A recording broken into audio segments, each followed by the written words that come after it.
Nicholas Sonderegger was a 28-year-old YouTuber who loved two things in life: longboarding and dancing.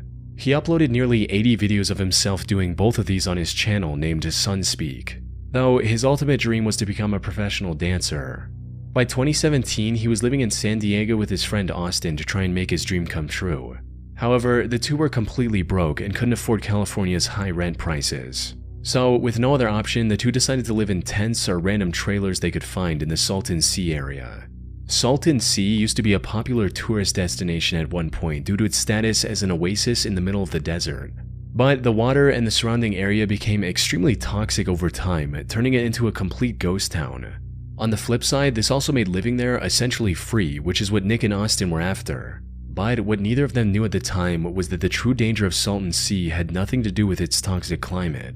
This danger came face to face with the two on the night of September 9th, 2018 at around 2 a.m.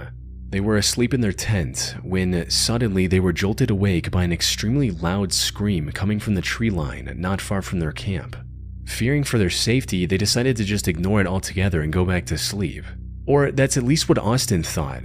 For some unknown reason, Nick later decided to go investigate the scream on his own after Austin had fallen back asleep.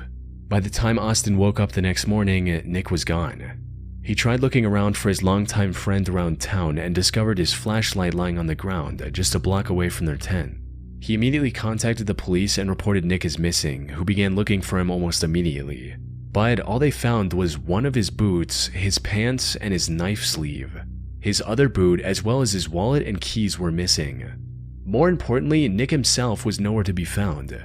What made the situation even more bizarre was what happened days later.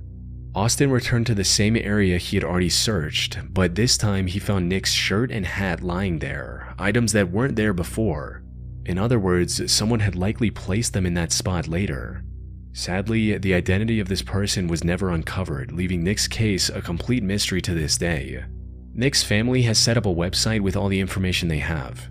They've also announced a $10,000 reward for any useful information. But despite these efforts, the case has remained cold.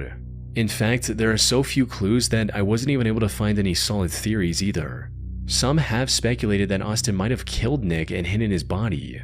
However, the police investigation uncovered no evidence of foul play. There's still a chance that some unexpected discovery would crack this case wide open. But until then, Nick's disappearance remains an unsolved mystery, and his YouTube channel remains abandoned.